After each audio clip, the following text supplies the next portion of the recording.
Oke, Bapak Ibu ya. Nah, jadi mulai sekarang Bapak Ibu tuh ajarkan sesuatu berpikir. Jangan ajarkan mereka mengingat. Ya. Stop remembering, start thinking. Tuh ya.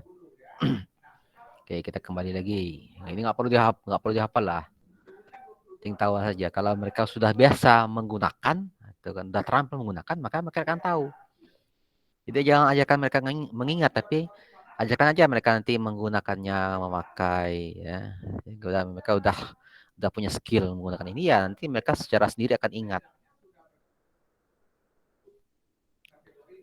Ya, saya nggak mau ngasih ini nih yang sangat sangat sepele.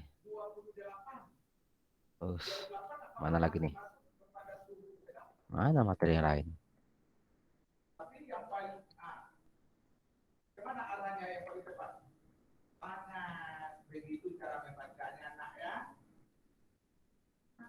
Oke, saya stop dulu nih. Mana nih?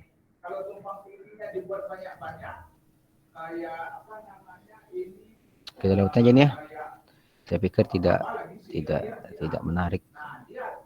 Kita langsung KB4 saja. KB4.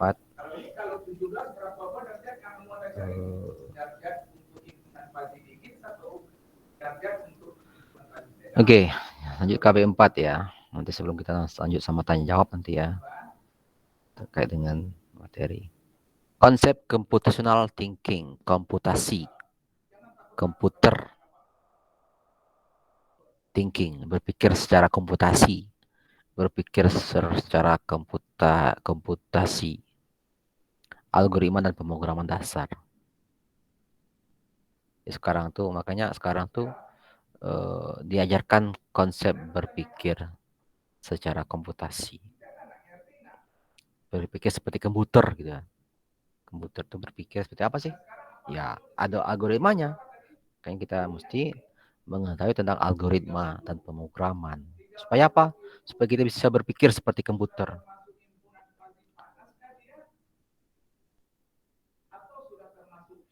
Tujuan pembelajarannya menerapkan konsep computational thinking, mampu menjelaskan konsep logika dan algoritma pemrograman dasar. Logika dan algoritma pemrograman dasar.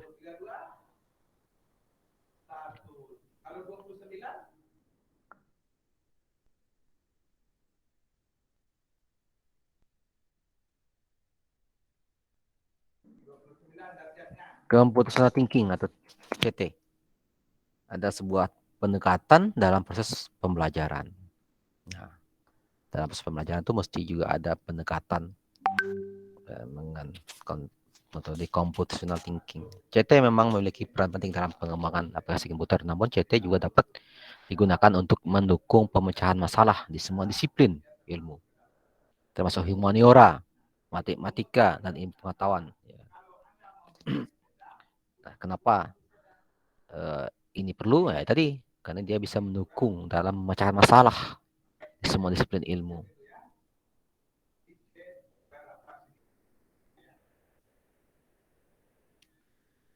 Jadi computational thinking itu adalah metode yang dipakai oleh programmer ketika menulis program. Metode yang dipakai itu ada 4 tahapan. Satu, dekomposisi, ada ke pattern recognition, abstraksi, dan algoritma design.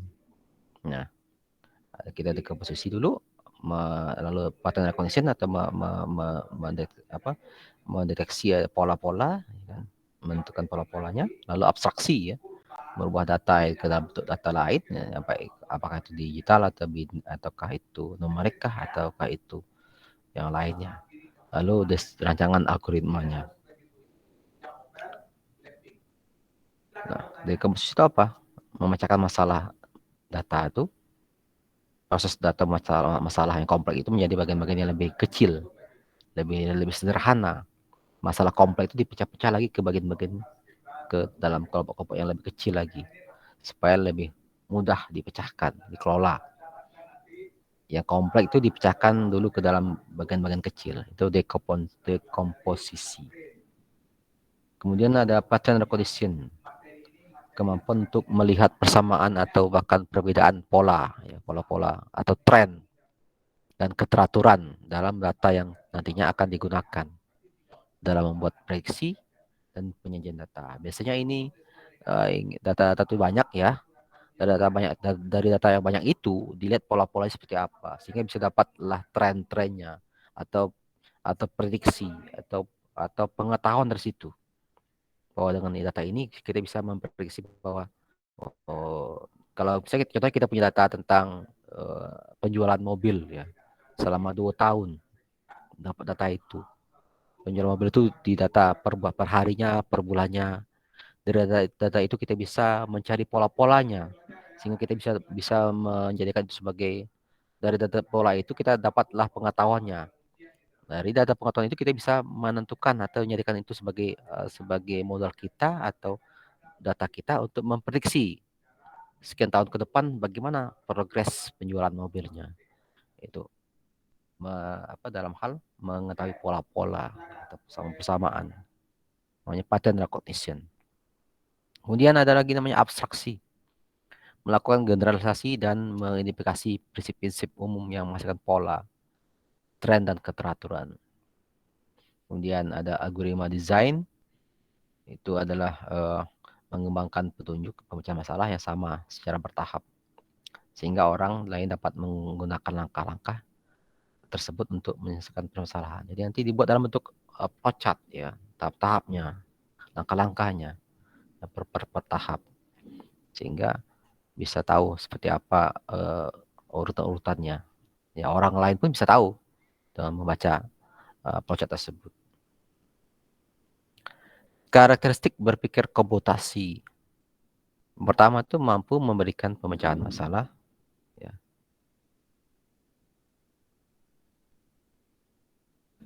Menggunakan komputer atau perangkat lain. Mampu mengorganisasi dan menganalisis data. Mampu melakukan otomatisasi solusi melalui cara berpikir algoritma. Mampu melakukan representasi data melalui abstraksi dengan suatu model atau simulasi. Mampu melakukan identifikasi, analisa, dan implementasi solusi. Mampu melakukan generalisasi solusi. Nah, itu karakteristik berpikir komputasi itu seperti itu.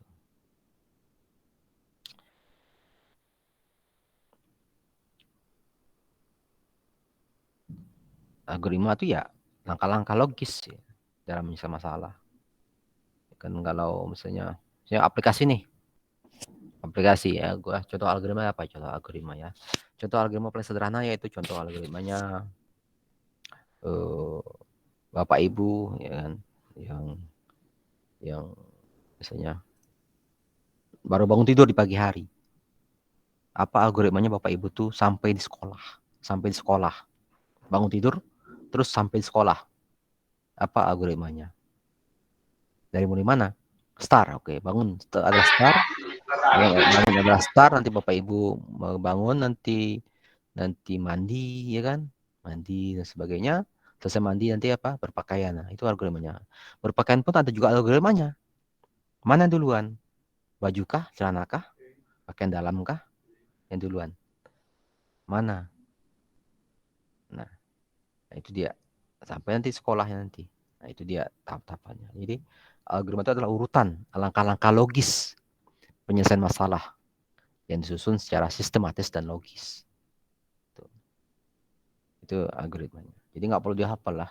Ya, algoritma itu nggak perlu dihafal. Kita kan disuruh stop mengingat tapi start thinking.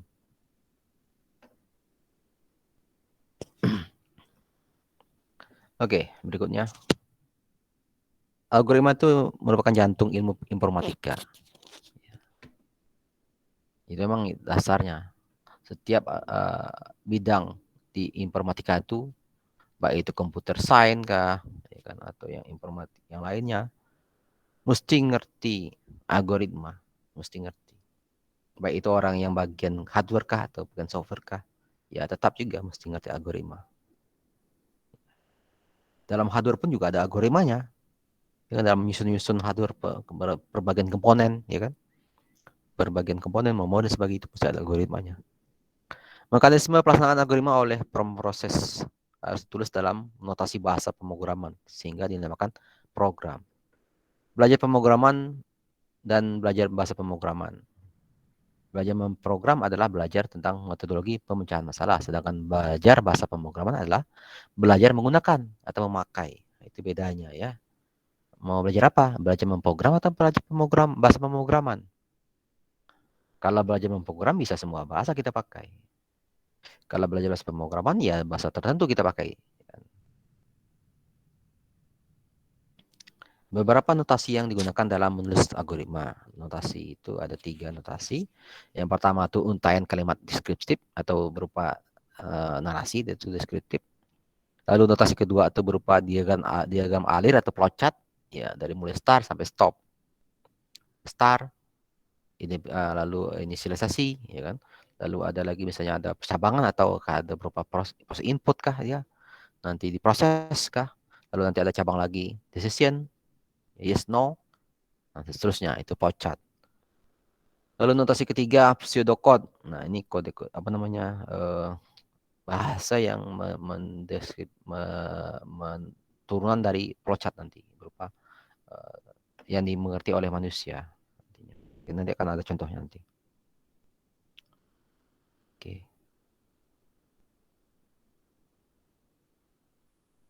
Notasi dalam penulisan algoritma. Notasi pertama ini tadi berupa kalimat deskriptif ya. Saya algoritma luas segi 4 ya. Notasi untuk flowchartnya mulai gitu ya. Untuk membuat algoritma segi 4 nih menghitung luas dulu, luas segi 4 dengan memasukkan nilai-nilainya. Nilainya apa aja? Panjang, lebar, ya kan? Kalau ingin ikut untuk menghitung luas itu kan tentu harus tahu panjang sama lebar. Luas adalah panjang kali lebar. Maka di flowchart ada inputnya, ada simbol input. Inputnya apa? Inputnya adalah panjang dan lebar. Lalu dihitung luasnya. Luasnya apa? Panjang kali lebar. Maka di flowchartnya dibuat sini proses. Luas sama dengan panjang kali lebar. Nah, di sisi pseudocode-nya berupa apa namanya?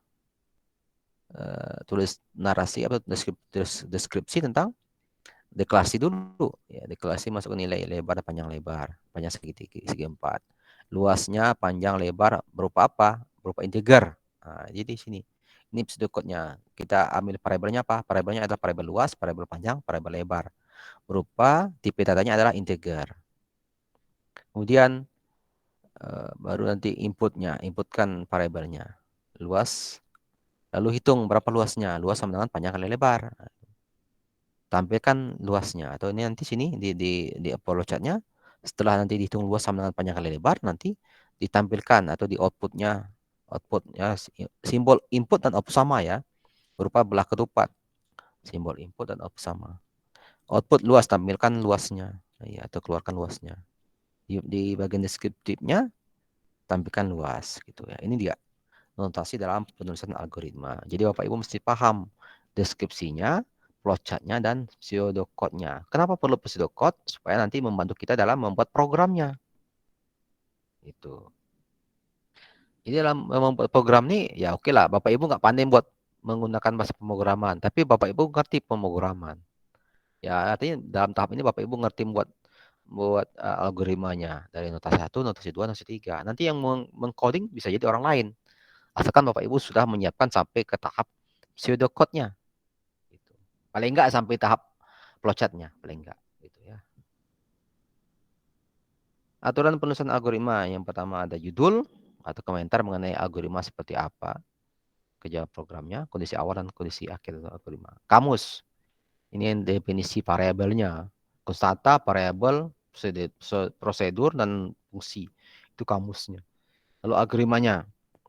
Pada bagian ini semua teks yang ditulis tidak di antara tanda kurung kurawal akan dianggap sebagai notasi. Ada 3 bagian ya. Itu dia contoh untuk apa namanya? KB4 ya. Silakan Bapak Ibu kalau ada yang mau tanya silakan, yang ada yang di chatnya ada yang nanya nggak ya? Di chatnya. Oke, nggak ada nanya. Silakan Bapak Ibu. Silakan acung tangan kalau mau nanya atau dan sebagainya. Yang mau sholat boleh sholat duluan. Kalau kita di Sumatera Barat masih belum ya. Masih ada 40 menit lagi untuk sholat. Kalau Bapak Ibu yang di setengah atau di timur, silakan kalau mau izin sholat. Oke, silakan kalau mau nanya.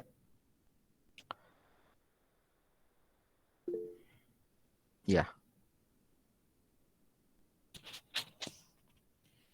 ada nggak? Ya, Pak Mus Albanta, Albantani dari Banten, Albantani itu dari Banten ya. Pak Mus, silakan Pak Mus. Ya, terima kasih Pak. Kedengeran Dari suaranya Pak ya? dari Banten ya Pak Mus. Kebetulan bukan saya yang dari pesantren Pak. Tuh, Istri saya dari Banten. oh gitu. Iya, iya. Oke, silakan Pak Mus. Makasih Pak waktunya. Eh, Pertama kenalkan, saya Musmezar dari SMA Nurul Ikhlas Tanah Datar, Sumatera Barat Pak. Sumatera Barat ya. Ya, Eh, silakan. di sini saya di SMA swasta di bawah SMA naungan berapa? yayasan. Nurul Ikhlas. Iya Pak. Nurul Ikhlas Padang Panjang ya? Iya. Ya, Kayaknya oke. Bapak pernah ke sini deh. Oh, enggak sih. Cuman saya kan sering lewat sana. Saya kan bolak-balik ke Payakumbuh. Oh iya, iya. Nah, Ya. jadi di sini kami kan di naungan pesantren. Jadi kendala saya selama ini adalah bahwa tatanan pesantren ini sangat ketat dengan aturan disiplin, gitu kan. Kalau teman-teman lain mungkin SMA, SMK. Kurang keras Pak Mus. Oke, udah Pak. Sip, sip, sip. Oke, sih Pak ya. Nah, jadi begini Pak, kendala saya selama ini adalah bersama teman-teman guru TIK lain, saya sebagai yang dituakan di sini untuk TIK. Kendala kami itu siswa kita ini kan santri kita ini tidak dibenarkan menggunakan alat-alat digital ini sesuka mereka gitu ya Pak ya. Nah, jadi kendala kami di situ. Jadi sangat sulit sekali untuk betul-betul mengembangkan teknologi informasi seperti itu Pak. Nah, namun demikian saya teman-teman bersama kepala sekolah tidak ingin anak-anak ini ketinggalan gitu Pak ya. Nah, sehingga dibikinlah berbagai macam kegiatan gitu. Ya, namun yang namanya anak-anak yang ini karena mereka di asrama, boarding school, jadi ya selepas kita mengajar, ya mereka paham sampai di situ, gitu kan. Nanti balik lagi misalnya minggu depan, mereka sudah lupa gitu kan Pak ya. Jadi akhirnya kami sering bolak-balik, bolak-balik, bolak-balik ke situ Pak, gitu kan. Kira-kira menurut Bapak ini ya, kira-kira ada masukan nggak supaya anak-anak ini betul-betul bisa apa namanya ya, walaupun tidak betul-betul menguasai, tapi pahamlah kayak gitu Pak ya.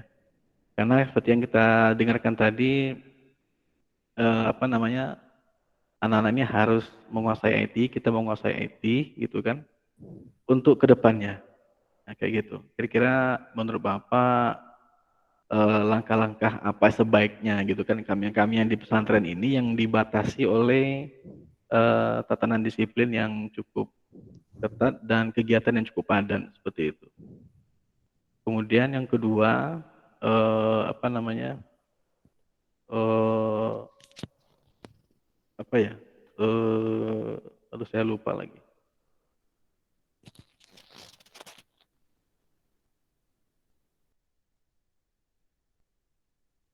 Oh ini mengenai ini Pak apa namanya eh, materi yang pertama tadi apa namanya kalau seandainya nih ada saya lampirkan di komentar untuk Windows 10 itu kan apa namanya kita sudah bisa mengaksesnya melalui Microsoft langsung gitu. Jadi kalau kita connect ke internet maka Windows sudah teraktivasi. Nah, ini kalau menurut saya itu adalah original. Kira-kira menurut pengalaman Bapak yang di WNP mungkin sudah pernah melakukan juga, apakah ini termasuk yang saya lakukan ini termasuk bajakan atau sudah original gitu Pak? OS-nya. Kalau untuk aplikasi lain kami menggunakan standar aja yang ya sifatnya kalau apa karena pakai Open Office segala macam gitu. Itu aja Pak mungkin. Terima kasih Pak. Oke, makasih Pak Mus. Jadi saya jawab dulu yang terakhir ya. Terakhir. Biasanya kan kalau kita beli komputer tuh yang sudah include dengan Windows original tuh biasanya ada stikernya, dia embedded, sudah ada Windows-nya. Misalkan kita nanti mau ganti lagi, misalnya mau install ulang ya nggak masalah karena selagi masih ada tandanya dia di komputer itu ada lisensinya ya boleh kita install ulang lagi dengan lain, nggak masalah. Biasanya sih kalau komputer-komputer yang dibeli build up ya yang bawaan dari pabrik itu yang bukan kita rakit ya itu udah include sama sama Windows. Sekarang ini udah include biasanya, udah jarang yang tidak include ya. Jadi itu boleh saja dipakai di atau install ulang lagi. Nah, itu bisa masuk ke kategori yang original walaupun nanti diinstal ulang. Kecuali kalau dia komputer build up nggak ada, kita nggak boleh lisensi ya itu masuk yang kategori bajakan. Nah sekarang ini bajakan kan juga banyak yang bajakan yang mirip original. Jadi nggak perlu apa kita siap install langsung dia aktif. Dia bisa aktif langsung. Ya memang bajakan tapi dia bisa langsung aktif karena udah di crack istilahnya itu sama orang lain sehingga aplikasi sistem operasi Windows-nya saat kita install ya sudah ready. Karena udah di crack itu Pak Mus ya. Ya memang sebaiknya kalau untuk pesantren ya mestinya kita juga menggunakan yang apa namanya yang berbaik, yang sudah ter memiliki lisensi ya. Kalau kita nggak sanggup ya kita pakai dulu yang versi versi yang gratisnya, kan banyak juga tuh yang gratis seperti Linux dan sebagainya. Linux sekarang pun udah banyak yang mirip Windows ya, yang udah mirip-mirip. Kemudian yang masalah IT tadi itu ya memang mau nggak mau memang pesantren tuh mesti sudah, makanya namanya pesantren modern ya. Di Nurul Ikhlas kan termasuk salah satu pesantren modern. Ya mesti menunjukkan kemodernnya itu dalam hal teknologi. Teknologi itu bukan suatu yang tabu kan. Zaman dahulu kan udah ada teknologi, zaman Rasulullah juga udah ada teknologi ya. Teknologi zaman Rasulullah kan kita nggak tahu seperti apa ya. Kok bisa bisa dari satu titik ke titik lain dalam waktu sekejap ya. Kita nggak tahu teknologinya. Itu teknologi yang maha kuasa. Jadi kan teknologi juga walaupun Ya demikian. benar-benar Pak. Teknologi itu dibilang gaib apabila kita belum memiliki ilmunya, ya nggak? Benar. Ya zaman dahulu orang kan nggak ada naik pesawat terbang. Dari Jakarta mau ke Arab saja perlu naik kapal ya kan. Atau zaman dulu orang nggak bisa nyeberang karena nggak pandai, nggak ada buat kapal. Artinya apa? Teknologi itu adalah gaib kalau dia belum memiliki ilmunya. Benar Pak. Nah, gitu. Jadi ya memang ini ya teknologi IT ini ya mau nggak mau mesti dikuasai. Kalau kita nggak kuasai kita akan tertinggal oleh semua orang. Memang itu adalah suatu apapun itu teknologinya itu bisa menjadi pedang bermata dua. Ya, benar. Bisa untuk positif, untuk negatif. Nah, kalau nanti Pak Mus nanti di sekolah kan udah ada labor tuh Pak. Ada. Labor komputer udah ada. Ada. Nanti bikin aja misalnya hari IT atau hari apa. Kan kalau sekolah di pesantren saya tahu ya, anak saya juga pesantren tapi di ICBS ya. Jadi ada hari bahasa Arab, ada hari bahasa Inggris gitu. Kalau perlu buat juga hari IT supaya apa nggak hilang ilmunya. Nah, soal bagaimana pengaturannya supaya mahasiswa ini tidak mengakses yang literasi yang lain ya, literasi negatif gitu ya. Benar. Nah, tanda kutip kan bisa dikonfigurasi di Ya bisa jaringannya, Pak. di routernya. Kita bisa membatasi mana yang boleh diakses, mana yang nggak boleh diakses gitu. Jadi misalnya nggak boleh akses Instagram, nggak boleh akses Facebook, cuma boleh akses IT-nya ya contohnya ya, informasi teknologi, pengetahuan, bahan ajar ya, atau misalnya tentang kerajinan dan sebagainya, atau tentang programming dan sebagainya ya itu boleh. Nanti kan bisa diatur. Nah, saya rasa juga satu satu ide yang bagus apabila juga di pesantren juga ada hari IT. Hari IT adanya semua itu ya berinteraksi dengan IT untuk supaya mereka menguasai itu. Kalau perlu Pak Mus juga ada sebenarnya mata pelajaran programming di sana, programming. Supaya apa? Supaya terasah cara berpikir komputasinya siswa itu. Ya, Sebenarnya sudah ada dulu Pak. ya, Itu inisiatif kami sendiri gitu kan. ya. Cuma sayanya yang KO gitu karena saya nggak ngerti Kalau pemrograman gitu kan. nggak salah sekarang ada 2 orang alumni tempat saya ya PTI ya. Ada si Ya. Haris sama siapa ya satu lagi? Oh iya, ada. Haris. Haris sekarang anggota saya, Pak. Nah, boleh nanti minta aja dia nanti Iya, ya. sebagai Sekarang dia lagi di tenaga sistem informasi sekolah. besar tuh saya kalau untuk pesantren saya sangat support. Malah pernah saya dulu menawarkan ya, undanglah kami dari kampus ini biar kita bantu supaya pesantren itu tidak lagi konvensional tapi sudah jadi pesantren yang modern yang menguasai teknologi. Menguasai teknologi, menguasai agama kan bagus tuh. Orang yang punya teknologi tapi juga hebat dalam agama ya artinya sangat lengkap lah, komplit tibanya tuh. Ya. Ya, jadi mengenai ini Pak, Hari Teknologi. Jadi begini Pak, memang kepala sekolah saya orangnya sangat gigih gitu Pak ya, untuk TIK ini supaya anak-anak ini nggak ketinggalan. Jadi tahun lalu saya sempat mengajar namanya life skill gitu Pak ya. Life skill ini saya ambil bidangnya desain grafis. Karena sewaktu saya ajarkan Office, anak-anak ini nggak ada tariknya sama sekali gitu Pak ya. Jadi saya ambil desain grafis, bisa bikin ini, bikin itu, animasi, ini itu segala macam. Itu alhamdulillah sukses itu Pak ya.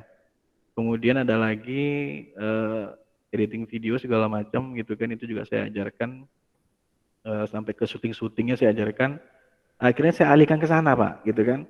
Nanti Ya. ujung-ujung kita ke komputer gitu. Akhirnya ya itulah daya tarik mereka untuk menggunakan komputer gitu kan. Kalau anak-anak sekarang ini mungkin karena mereka liburan itu gadget aja gitu kan seperti generasi Z tadi Pak ya. Ya. Anak yang dibesarkan oleh gadget gitu kan akhirnya mereka untuk hal-hal yang tidak mereka kenali selama ini mereka kurang tertarik. Akhirnya saya arahkan ke sana, kita syuting sama-sama, lalu kita edit sama-sama kayak gitu Pak.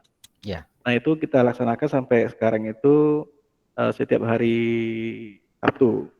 Yang hari sendiri itu sudah mengajar juga di hari Sabtu itu untuk apa namanya Blender itu Pak. Ya. Nah, jadi itu cara kami lagi caranya untuk di pesantren ini Pak. Ya. Itu Pak Mus ya. Jadi Ya, makanya sekarang ini kan kita PPG-nya kan PPG ya nanti menggunakan model pembelajarannya problem based sama project based. ya betul. Nanti dalam setiap mata pelajaran itu kan pas topik tertentu bisa juga melalui project based. Kan Ya, tadi kan merekam video atau apa. Intinya apa nanti mereka akan belajar bagaimana mengedit, bagaimana apa. Itu lari kan artinya mereka sudah bisa diterapkan dengan cara project based. ya betul. Ya, atau juga problem salah. Seperti mereka nggak tertarik pakai Office atau apa, itu kan bisa saja nanti diakali dengan memberi mereka project. Nanti mereka Ya, suruh buat laporan. benar Pak, Ya benar. buat laporan mau nggak mau mesti pandai Office. Ya betul betul Pak. Jadi itu memang strategi kita sendiri itu bagaimana Ya betul Pak. bisa tersampaikan. Walaupun mereka nggak tertarik, nanti tiba-tiba mereka akan butuh itu kan. Ya, ya. Supaya mereka nggak tertarik tapi mereka butuh. Jadi memang jadi generasi Z ini bedanya adalah mereka tuh mau belajar kalau mereka butuh itu aja Pak Ya kuncinya. betul Pak. Nggak bisa kita jelasin di kelas mereka nyimak nggak bisa itu. Nggak bisa. Paling 8 menit tuh 8 menit mereka Ya bisa benar Pak, fokus benar Pak. sisanya nggak mau. Jadi memang mereka tuh sudah nggak mau lagi mengingat tapi mereka mau berpikir. Ajarin mereka berpikir. Ya Nanti betul. mereka belajar sesuai kebutuhan. Mereka butuh ini mereka belajar sendiri. Ya ya. Ya, karena itu pun juga pengalaman saya dengan anak saya. Anak saya sekarang ada yang kelas 6 sama yang kelas 10. Jadi mereka tuh mau belajar tuh kalau mereka butuh. Mereka dua-duanya anak saya itu perempuan, mereka suka masak, suka masak-masakan Korea, suka masak-masakan yang modern. Jadi kalau mereka pengen belajar itu, mereka cari sendiri. Ya ya. Pandai dan hasilnya bagus, ya kan? Terasa enak. Artinya apa? Memang generasi sekarang tuh memang mereka nggak mau belajar kalau mereka nggak butuh. Benar Pak, betul Pak. Yang membuat mereka butuh itu adalah kita. Kita sendiri bisa membuat mereka butuh. Nah, bagaimana Ya ya. caranya? Itu adalah strategi gurunya. Betul Pak. Oke, gitu Bapak Ibu sekalian ya. Nah, Jadi sekarang baik. memang kita jadi guru nih sudah suatu kewajaran kalau kita kalah ilmu dengan siswa. Karena mereka lebih dulu dapat dari kita. Sekarang kita sekarang menjadi fasilitator saja jadinya. Dan membentuk karakter itu aja. Fasilitator dan membentuk karakter. Kata mereka. Kalau pesantren alhamdulillah sudah pesantren, artinya bisa lebih enak dalam membentuk karakter ya kan. Yang agak kesulitan kan yang kalau sekolah umum seperti SMA, SMK agak kesulitan kita karena tidak tidak terkontrol secara penuh. Oke, Bapak Ibu silakan kalau ada lagi yang mau ditambahkan, tanya. Ya silakan Pak Wisnu. Baik, selamat sore Pak. Ya. Mungkin suara saya terdengar jelas Pak? Jelas sekali Pak Wisnu. Jadi terima kasih atas waktunya. Nah, yang ingin Tiang tanyakan di sini tadi kebetulan Bapak menyebutkan karakter ya. Jadi Pak Mus juga menyambung pertanyaannya Pak Mus. Nah, kebetulan saat ini kita atau kami di sini kan sedang pembelajaran online Pak. Oke, sedang pembelajaran online. Mungkin guru-guru yang lain juga melaksanakan pembelajaran online. Nah, yang Tiang ingin tanyakan di sini terkait mengenai karakter, mungkin Bapak bisa memberikan solusi Pak, karena pembelajaran karakter lewat media online ini sangat susah sekali. Terus terang ini kami mengalami kesulitan, atau mungkin guru-guru lain juga mengalami kesulitan, mengalami hal yang sama dengan saya. Mungkin Bapak bisa memberikan solusinya Pak, seperti itu terkait pendidikan karakter berbasis online. Nah itu Pak, itu yang ingin saya tanyakan. Terima kasih. Ya memang ini pertanyaan Pak Wisnu ini sangat berat nih. Saya agak susah juga, saya mau lebih ke dosen vokasi. Jadi memang karakter itu memang ke bawah ya gitu. Memang kita sambil bawa ya. Saat kita ngajar tuh sekalian membawa itu. Nggak bisa kita ngasih karakter itu aja enggak. Tapi saat kita ngajar tuh udah include dengan itu. Makanya kan di sekolah tuh kan ada SD kan ada tema-tema ya. Tema-tema itu kan memasukkan unsur-unsur karakter, ya, budaya, ya kan. Nah, sekalian saja seperti itu. Kalau di dalam kita ketemu di Google Meet, Zoom, ya kan. Ya seperti biasa lah. Jadi memang kita dibatasi oleh satu layar laptop. Ya seperti biasa komunikasinya. Siswanya ya kalau komunikasi sama kita tentu mesti hidupin kameranya. Ya kan itu penting. Kita juga tunjukkan.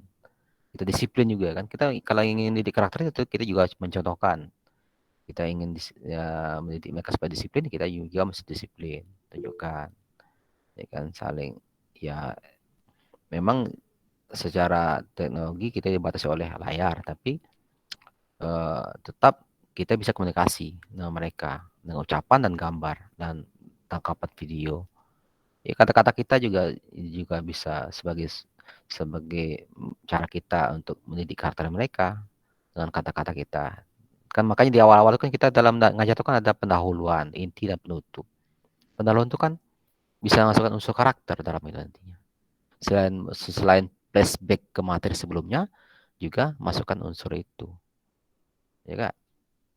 Di sana memang ya kita nggak bisa tetap langsung mereka, ya kan?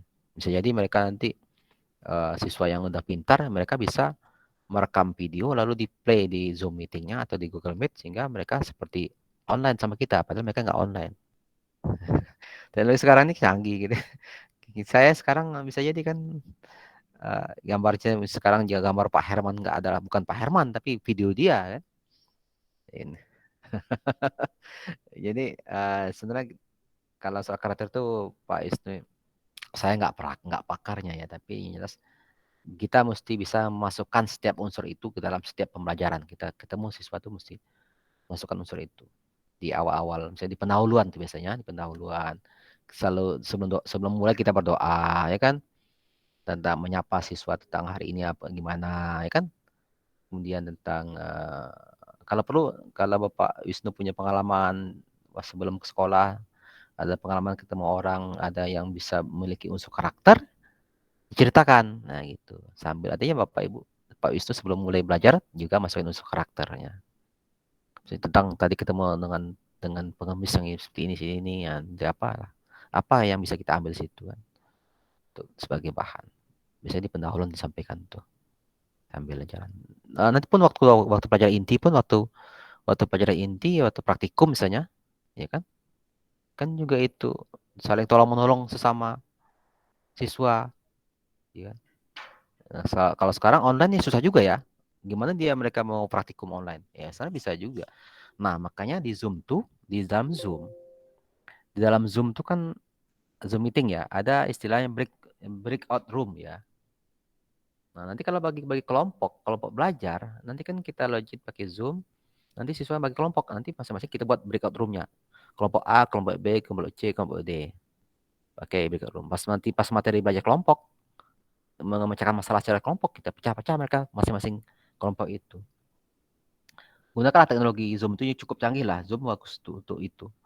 Kalau Google Meet saya belum ketemu lagi fitur itu bisa pecah room ya. Tapi kalau di Zoom ada.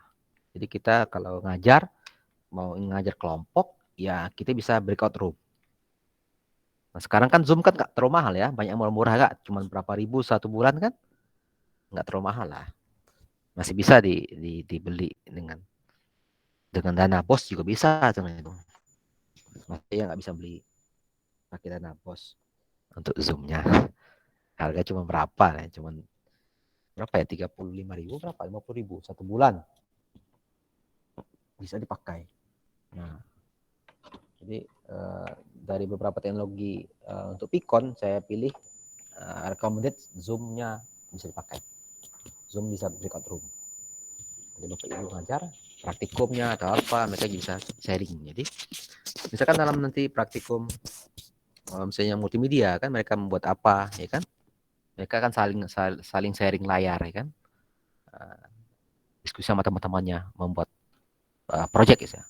Projectnya mengedit video misalnya projectnya.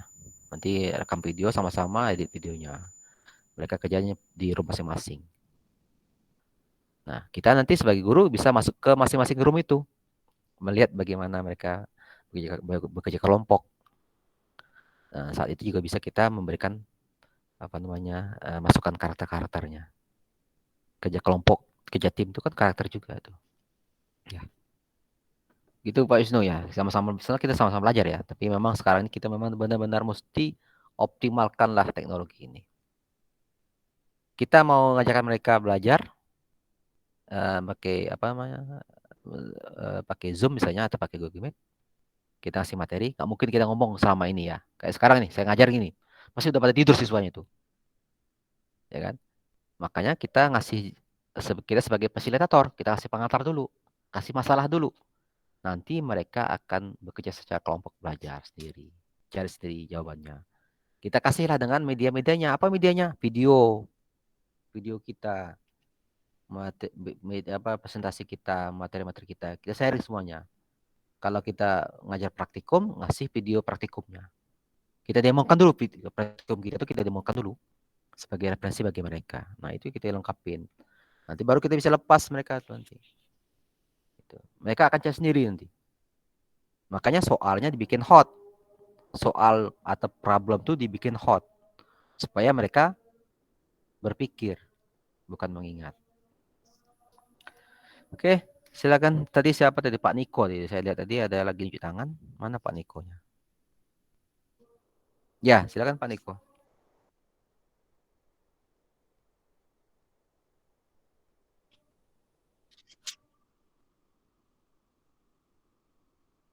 Ya, ya, go open source. Ya.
Ya, oke, makasih Pak Niko.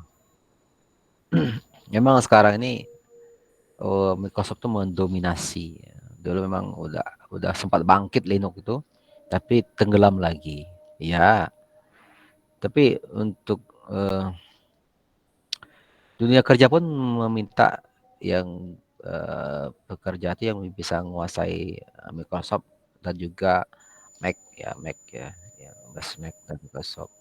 Jadi ya mau nggak mau ya kita sekolah juga mesti siap untuk itu, mesti juga mendidik siswa untuk menggunakan produk yang legal ya, yang ada lisensinya. Ya secara bertahap lah, artinya kan kalau kita pakai Linux ya, misalnya kita nggak bisa semua beli ya, misalnya cuman bisa untuk 10 komputer beli lisensi ya 10 aja beli dulu. Sisanya kita pakai dulu yang lain misalnya seperti Linux, kita nanti pakai yang mirip sama Windows.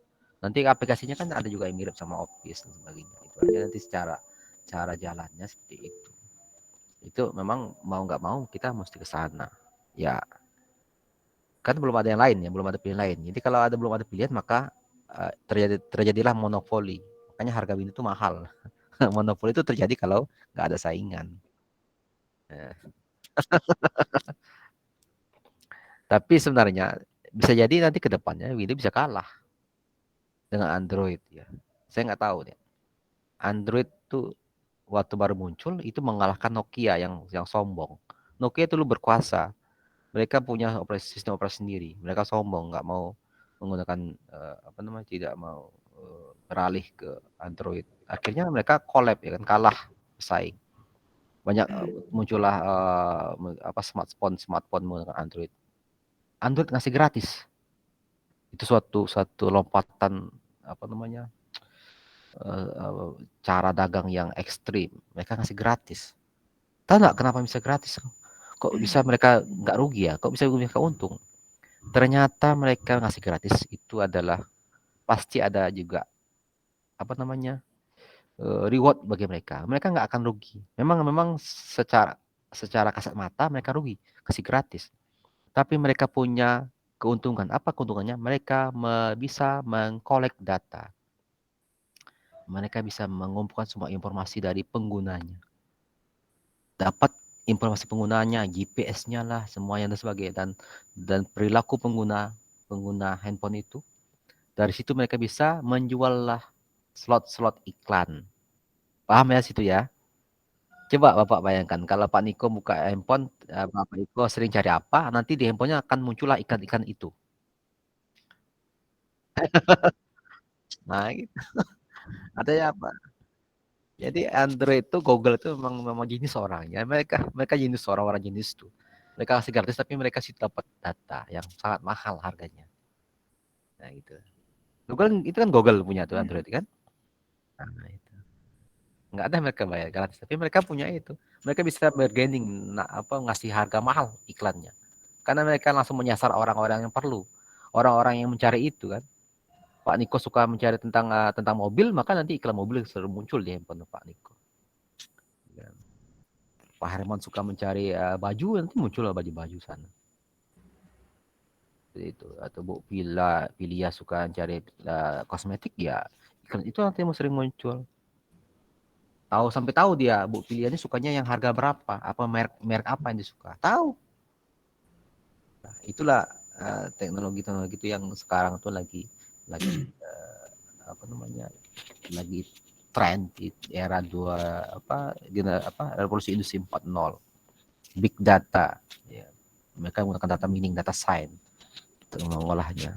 Jadi perang dagang tuh pakai teknologi. Amerika kalah dengan Cina dalam perang dagang karena mereka kalah data dengan Cina. Cina punya data bagaimana perilaku belanja orang Amerika, bagaimana apa sukanya orang Amerika sukanya merek seperti apa, produk seperti apa fiturnya, mereka tak punya data itu. Sehingga Cina produksilah produk-produk yang sesuai dengan kebutuhan Amerika, lalu ekspor ke Amerika. Barang Amerika nggak laku, barang Cina laku. Harga murah. Nah itu. Ya perang dagang sekarang bukan lagi perang dagang secara fisik dengan senjata, tapi dengan teknologi perang dagangnya. Ya, makanya sekarang ada namanya rahasia dagang. Rahasia itu berupa data-data. Itu memang kalau orang lain punya, kita bisa kalah. Gitu, gitu ya, Bapak Ibu ya. Iya, sekarang itu makan mahal dari emas. Itu lebih mahal dari emas sekarang. Makanya salah satu prospek ke depan tuh ya memang data science ya. Data science sama IoT, data science itu orang-orang yang dicari nantinya. Ya silakan Pak M. Sofi Yudin. Ya, ini Pak, kan tahun kemarin 6 bulan itu sekolah saya SMK di Brebes itu menggunakan Linux. Hmm. Terus masalahnya banyak yang tidak kompatibel dengan hardware, Pak. Nggak kenal sama hardware gitu. Akhirnya kembali lagi ke Windows, itu kendalanya itu, Pak. Ya. Banyak tidak kenal hardware gitu loh, Pak. Ya. Terus kepala sekolah akhirnya mengambil kebijaksanaan untuk kembali ke Windows lagi itu, Pak. Nah, itu kan kendala yang klasik tapi memang nyata itu, Pak, di lapangan gitu loh. Gimana itu, Pak? Ya, ya memang ya gimana ya, mesti ya mau nggak mau, memang mesti kita kayak tadi ya, kita ngajar etika teknologi, etika kita mesti mencontohkan. Satu lagi dalam pekerjaan memang dibutuhkan yang menguasai teknologi Microsoft, ya enggak. Nah, tadi seperti yang tadi saya sampaikan ya, supaya kita mesti beralih ya. Memang nggak bisa secara sporadis, bisa bertahap. Kita cukup misalnya beberapa komputer dulu yang udah punya lisensi, sisanya pakai Linux dulu, gitu ya. Nah, itu kan kita sudah menunjukkan etikat baik, sehingga siswa pun saat kita memberi materi tentang etika itu untuk karakter mereka pun kita tidak menjilat ludah sendiri. Nggak mungkin kita suruh mereka supaya punya etika, punya karakter ini, tidak mencuri dan sebagainya. Tapi kita sendiri menggunakan produk ilegal dan sebagainya. Ya, gitu Pak. Mudah-mudahan lah soal sekolah ini kan sudah memperbaiki ya, semakin ditingkatkan apa namanya sumber daya sekolahnya ya, baik itu labor ya kan dan sebagainya. Ya. Ya mau nggak mau ya. UNP dulu gitu juga. UNP di awal-awal tahun 2000 dulu gitu juga. Bayar mahal untuk lisensi. Ya, akibatnya sekarang ya kita semakin lama kan udah terbiasa pakai itu.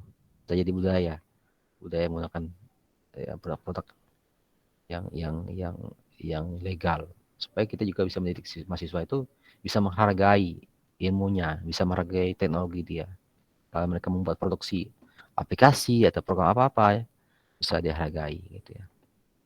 Alhamdulillah sekarang kan alumni kita di informatika PTI ya, pendidikan teknik informatika bukan murni ya, sudah ada yang kerja di perusahaan kelas atas ya sebagai programmer, ada juga punya perusahaan IT ya.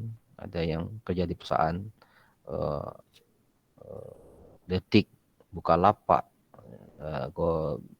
Gojek ya, ada banyak yang bilang itu. Nggak cuma jadi guru katanya ya. Nah, jadi gitulah Bapak Ibu ya. Mudah-mudahan kita semua bisa menjadi seorang guru yang profesional. Kita juga menunjukkan contoh supaya juga memberi contoh karakter bagi siswa kita ya. Dan juga kita bisa menyampaikan pembelajaran dengan baik dan mengoptimalkan semua sumber daya yang kita punya ya. Ya kalau sekolahnya terbatas ya kita optimalkan apa yang ada, optimalkan aja. Apa yang ada bisa optimalkan. Ya. Gitu Pak Yudin ya. Ya jelas ya, Pak. Ya. Pak Wahyu? Ya Pak Wahyu, silakan Pak Wahyu, Ketua. Baik, terima kasih Pak. Terdengar jelas Pak suaranya Pak? Sangat jelas suara Pak Ketua nih. Ya, jadi begini Pak. Yang pertama, saya nanti minta maaf apabila tiba-tiba saya menghilang. Karena petirnya sudah mulai bunyi petirnya Pak. Ya, sudah mulai bunyi. Yang kedua begini Pak. Mungkin melalui Bapak dan melalui perguruan tinggi, ini bisa disampaikan ke pemerintah. Artinya begini, dengan dihilangkannya TIK, kemudian berganti dengan informatika di SMA, tingkat SLTA, terus ada regulasi untuk informatika itu hanya sekolah-sekolah yang ditunjuk. Sedangkan di kabupaten saya, Kabupaten Purbalingga, hanya ada 2 sekolah yang diperbolehkan mengajar informatika. Yang lainnya adalah menggunakan BTIK. Itu seperti itu, Pak. Nah, kendalanya dengan BTIK itu tidak ada jam. Ya. Kemudian efeknya itu ke siswa, Pak. Ke siswa. Jadi saya amati beserta teman-teman guru yang lain, ya, itu untuk outputnya penguasaan di bidang komputer itu kurang. Itu sangat kelihatan nyata ketika ada tes akhir semester. Karena menggunakan aplikasi model, kemudian untuk beberapa anak yang tanda kutip sering telat atau tidak mengikuti tes, dipanggil ke sekolah. Nah, dari kegiatan itu bisa 2 lab komputer penuh. Nah, di situ baru terlihat, Pak. Mereka anak-anak menggunakan tombol-tombol keyboard itu untuk menghapus aja itu mereka bingung. Apalagi kok caps lock, save, ya, function itu bingung, Pak. Nah, saya ini berharap nih lah kepada Pak Hairi, kemudian atas nama perguruan tinggi juga disampaikan ke pemerintah untuk TIK itu diadakan lagi, Pak. Ya, diadakan lagi. Intinya TIK itu diberi jam lagi, tidak hanya dengan bimbingan TIK. Soalnya kalau bimbingan itu layanannya kurang bagus menurut saya, kurang bagus. Itu seperti itu. Terima kasih, Pak. Sama-sama Pak Wahyu. Memang itu yang sering saya dengar ya, sejak hilangnya TIK ini memang itu sering saya dengar keluhannya. Sekarang udah jadi BK ya, BK TIK. Memang saya kurang tahu apakah BK TIK itu dihitung juga apa hitungan jam untuk sertifikasi gurunya? Dihitung juga nggak? Untuk BKTIK itu 150 siswa itu setara dengan 24 jam, Pak. Oh gitu, ya. Ya. Kalau saya pegang 180 siswa, Pak. Lebihnya jamnya buat Pak Tomo nanti jamnya ini. Cuma ya, tidak ada jam, Pak. Jadi saya modelnya itu nggak ada jam, hitungnya siswa hitungnya ya. Kelompok. Jadi di luar jadwal sekolah ya, BK-nya, bimbingannya. Betul, Pak, di luar jam sekolah. Biasanya itu hari Jumat setelah pulang sekolah. Itu akan berbenturan dengan kegiatan anak ekstra pramuka pasti itu. Iya. Jadi kadang dalam satu kelas, satu kelompok itu dari 35 siswa yang hadir 24. Yang lainnya nggak tahu kemana, izin. Yang lainnya izin. Yang alasan beli buku, belum makan, dan sebagainya. Itu seperti itu, Pak. Iya. Mungkin akan lebih baik, Pak. Kalau pemerintah itu turun lagi, pelajaran TIK itu diberikan, Pak. Entah itu nanti TIK-nya itu berbentuk informatika atau model yang lain. Yang penting siswa itu ketemu dengan yang namanya keyboard, Pak. Iya. Oke, gitu. Nantilah kita diskusikan di tingkat ini supaya ya tentu yang nyampein pejabat ya. Saya kan hanya rakyat jelata juga sih. Tapi saya ada usulan bagi salah satu strategi ya bagi Pak Wahyu supaya siswa ini kan targetnya tadi apa supaya siswa ini bisa bersentuhan dengan keyboard ya tadi kan targetnya enggak. Artinya siswa itu mau belajar sendiri tanpa kita paksa tanpa atau dengan kesadaran sendiri karena mereka perlu gitu ya. Jadi saya punya saran bagaimana kalau Pak Wahyu itu berkolaborasi dengan guru-guru lain, guru-guru yang bidang studi lain, ya dengan mata pelajaran lain, supaya nanti anak-anak ini dalam buat tugasnya itu menggunakan teknologi IT ini. Artinya apa? Mereka terpaksa mesti belajar karena mereka perlu belajar, makanya mereka belajar. Saya kan pas mata pelajaran misalnya fisika, saat mereka membuat laporan ya mesti pakai komputer. Makanya di sekolahnya disiapkanlah jadwal-jadwal kapan labornya bisa dipakai.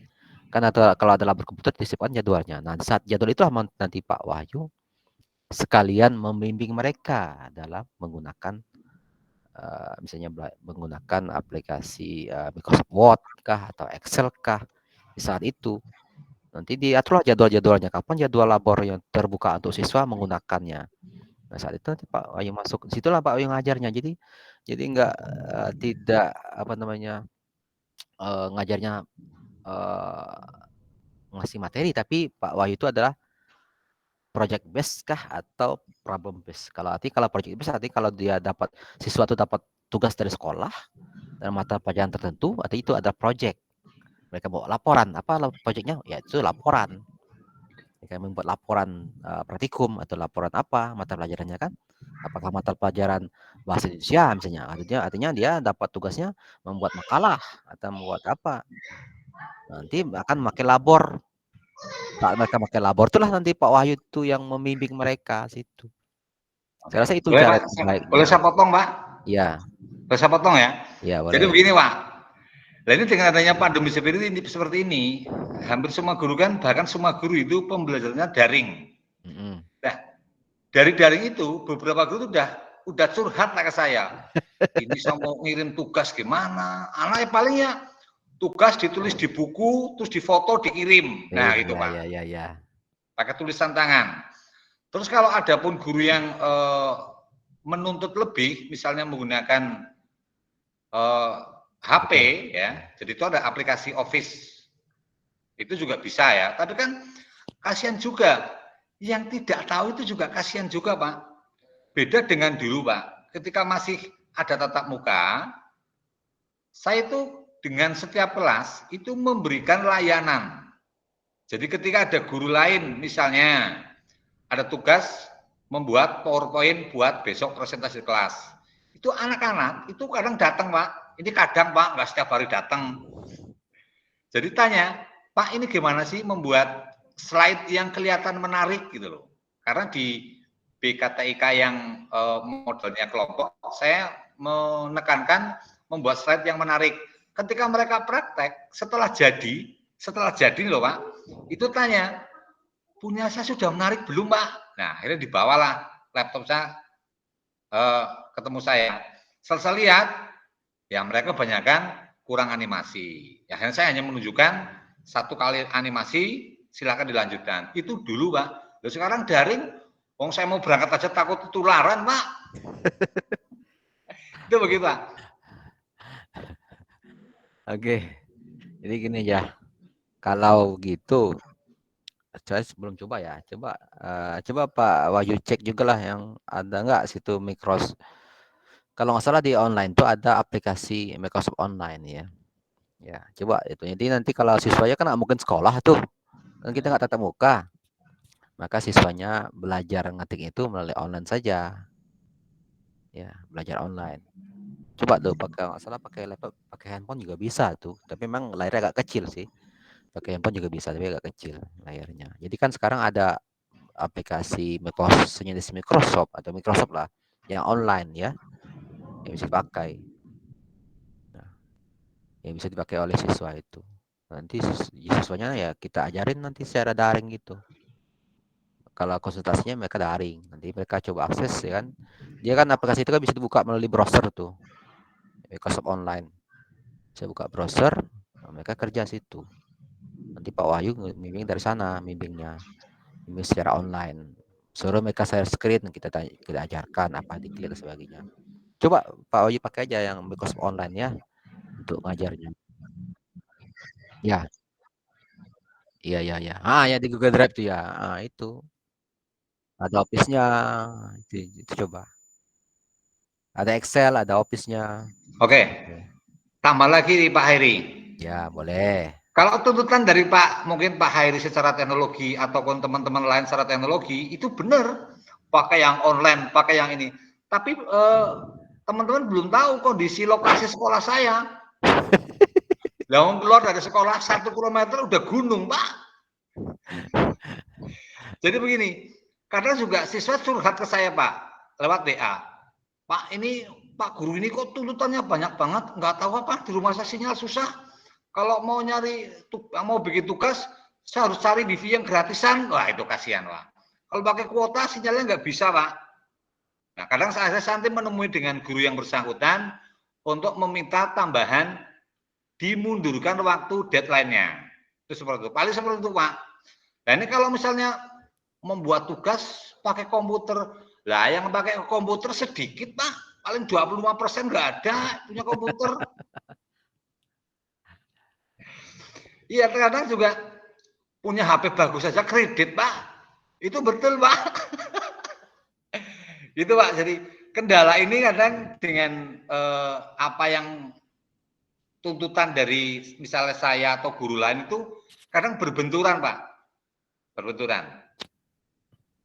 Makanya itu, Pak. Pak Hairi itu kalau ketemu pejabat negara itu disampaikanlah TIK itu diajarkan lagi, Pak. Iya, Pak. Terima kasih, Pak. Iya. Ya, terima kasih Pak Wahyu. Oke, Bapak Ibu yang lain masih ada nggak? Ada. Silakan Bu Nur, Bu Nur apa Pak ya? Nur Rohman. Pak Nur Rohman ya? Cahaya Rohman. Ya, silakan Pak Nur Rohman. Mana tadi? Tadi ada nunjuk. Pak Nur Rohman. Halo Bapak. Ya, silakan. Suara saya bisa masuk? Jelas. Oke. Jelas, Pak. Ini saya itu sama dengan Pak Wahyu. Yang jadi permasalahan itu kami juga bimbingan TIK, Pak. Anak itu Android bagus-bagus, Pak, kalau sini. Ya. Tapi yang jadi masalah ketika dihadapin dengan laptop, komputer, anak itu bingung. Itu terus gimana? Untuk pembelajaran kami masih banyak yang menggunakan Google Form ya Pak. Tapi kan kebanyakan itu hanya berbentuk kuis, pertanyaan. Bukan menerangkan dengan kayak pakai Zoom, Google Meet itu kan kurang. Karena memang Bapak Ibu guru yang sewu, kalau sudah sepuh menggunakan perangkat kayak gitu ya agak bingung juga Pak. Itu jadi kendala kami seperti itu solusi yang enak gimana? Kalau untuk mendatangkan anak ke sekolah, kondisi kami belum diizinkan pemerintah Bapak. Jadi memang anak betul-betul di rumah. Itu kendala. Ada juga anak itu yang rumahnya itu dekat gunung karena tempat kami ini di Pulau Jawa paling selatan Pak, dekat Parangtritis. Tapi yang Perancis yang ke timur, yang Gunung Kidul itu dekatnya Mas Rianto itu masih banyak yang sinyalnya susah Pak. Itu juga kendala. Jadi anak untuk ngumpul tugas saja bingung karena nggak ada sinyal. Itu kalau kendala di sekolah ya Pak. Karena saya bimbingan itu saya harus bagaimana untuk membimbingnya. Itu yang pertama. Yang kedua, yang saya tanyakan bagaimana langkah kita untuk berpola pikir yang hot Pak. Kalau yang hot itu terus terang saya itu bingung Pak. Sementara sekarang yang generasi Z itu kan anak-anak itu maunya saya butuh, saya ada, kalau nggak butuh kan nggak belajar. Nah saya itu termasuk generasi tua yang berpola pikir generasi Z Pak. Ini kan butuh ini. Gimana langkahnya dengan kondisi otak yang sudah betul. Maaf Pak, ini pertanyaan yang sangat bodoh dan jujur ini. Oke Bapak, terima kasih. Gitu aja. Ya, makasih Pak Nur Rohman. Jadi kalau tadi kan ada Pak Wahyu, Pak Nur yang terkendala siswa itu ada terkendala jaringan, daerah pegunungan, nggak ada sinyal kan. Kalau di tempat saya ada beberapa sekolah itu di daerah ya, di daerah-daerah ya, terutama di sekolah-sekolah dasar SMP.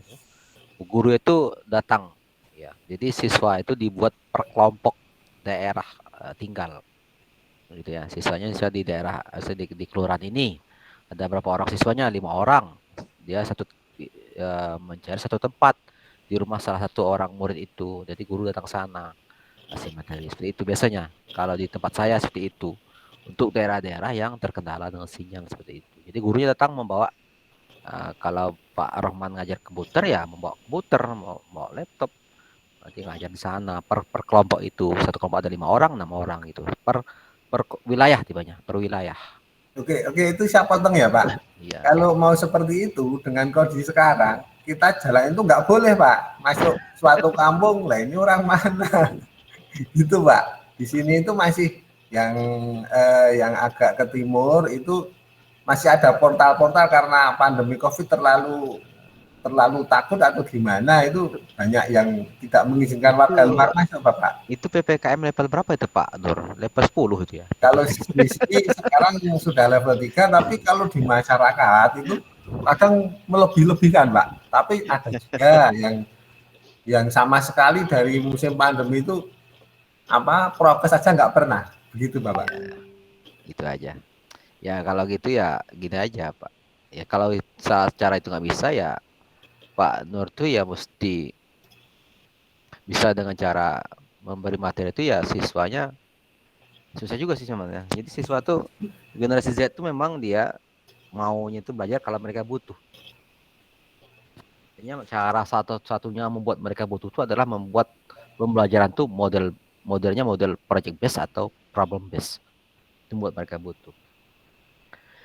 Nah, nanti guru tuh apa cara gurunya untuk mendukung model pembelajaran project based sama model based itu ya dengan melengkapi literasinya, baik itu medianya, PowerPoint, materi ajar, video-video, demonstrasi, itu yang dilengkapin. Nah, jadi salah satu cara juga sih memang, tapi kita nggak bisa memastikan bisa berhasil. Ya Pak Nur bisa memperbanyak membuat video demonstrasi, ya kan kasus-kasus yang diunggah ke YouTube, nanti siswanya akan mencari masalahnya itu dia akan melihat sana, melihat video referensi itu, materi ajar kita. Kalau kita punya website, kita taruh materi kita sana, atau di Google Drive kita kan, atau di Google Classroom ya. Jadi kita punya Google Classroom, nanti sana kami akan cek. Kita lengkapi lah dengan link-link videonya. Ya supaya apa? Supaya ya mereka, jadi memang kita mesti pandai membuat model pembelajaran itu yang berbasis project dan problem itu. Jadi mereka memecahkan masalah atau dia membuat project.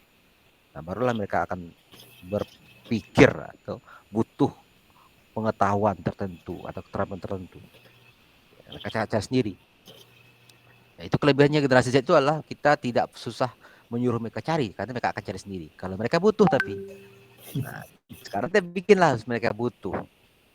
Yang salah satu cara yang mesti yang dicari strateginya supaya butuh. Itu Pak Nur, memang itu adalah kendala klasik itu ya, daerah-daerah sinyal, apalagi sekarang COVID nggak bisa keluar ya. Ini memang setiap daerah beda-beda. Kalau di Sumatera Barat termasuk daerah yang masyarakatnya cukup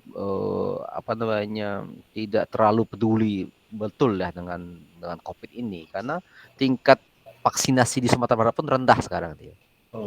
Iya, rendah. Jadi ya walaupun PPKM level 4 di Kota Padang tetap aja orang pergi ke kafe, pergi ke pasar, pergi kemana. Walaupun mereka seperti itu tetap pakai masker memang, tapi tetap juga berkeliaran di mana-mana aja dengan pakai masker. Nah, kalau di sini kalau nggak tertib, kadang ada cegatan Pol PP nyanyi Indonesia Raya, Bapak. Bikin ketawa. Terima kasih, Bapak. Ya.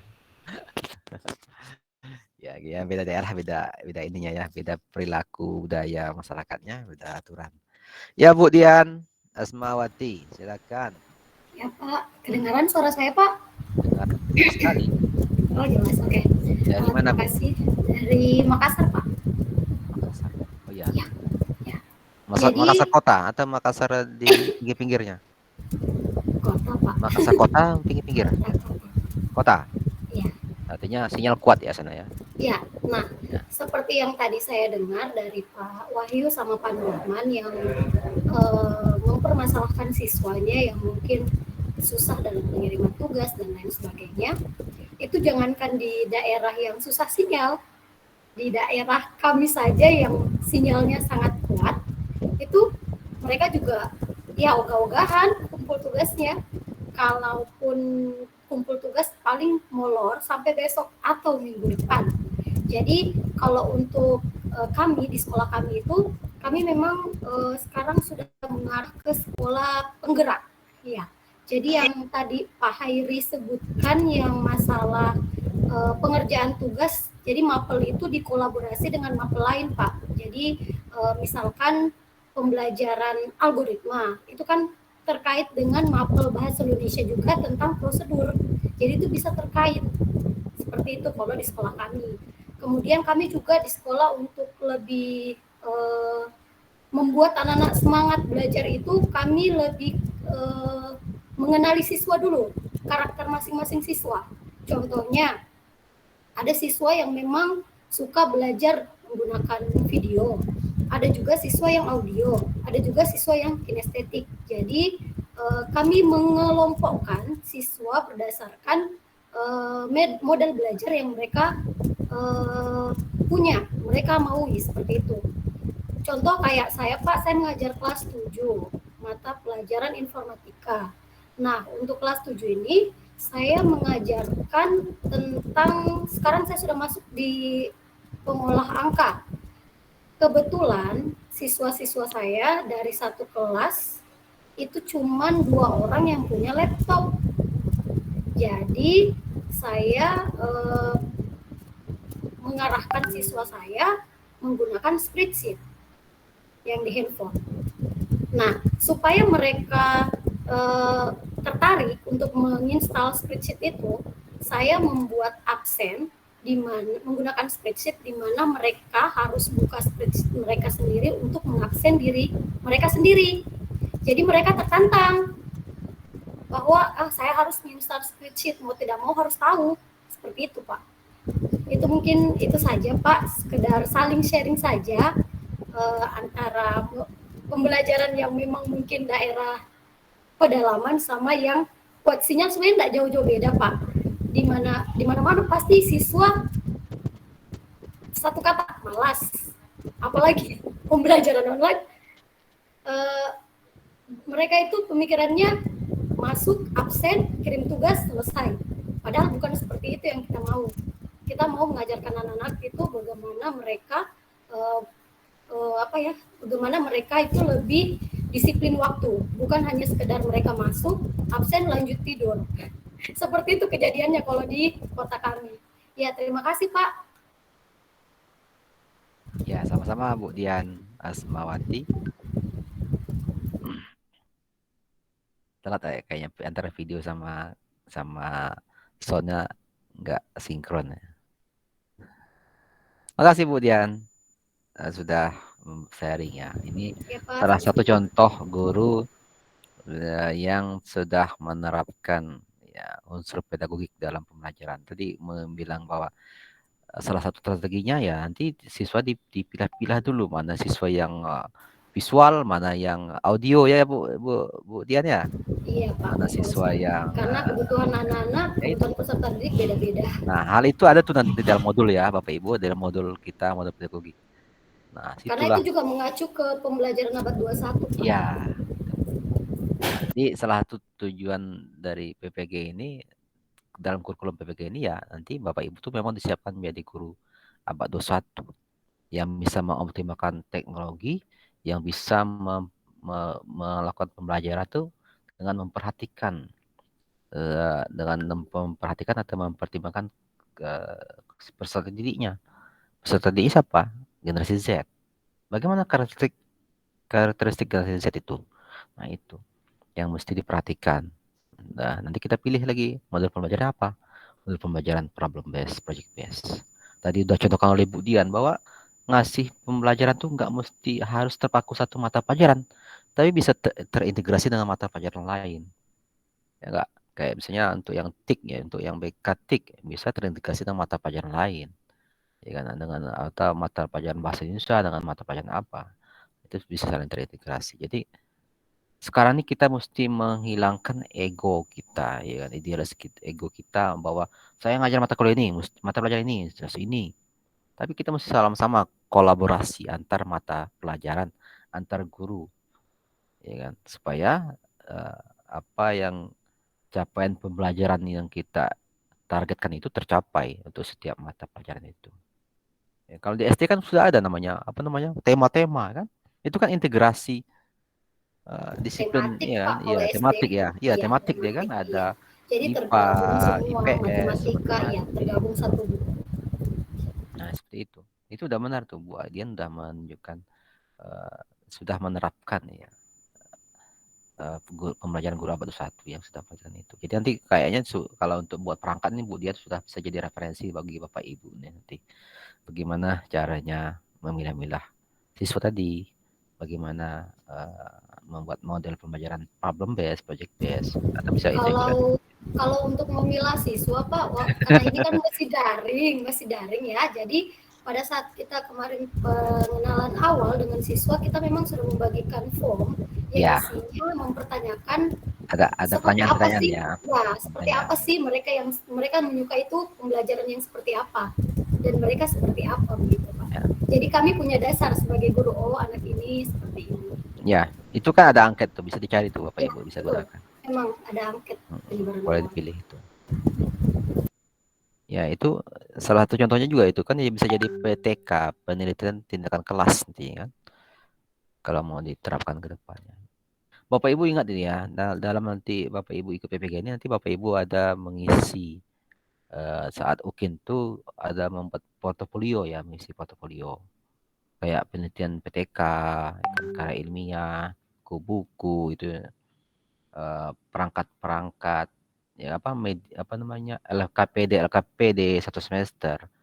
Kemudian video-video pembelajaran itu bisa dihitung sebagai portofolio Bapak Ibu.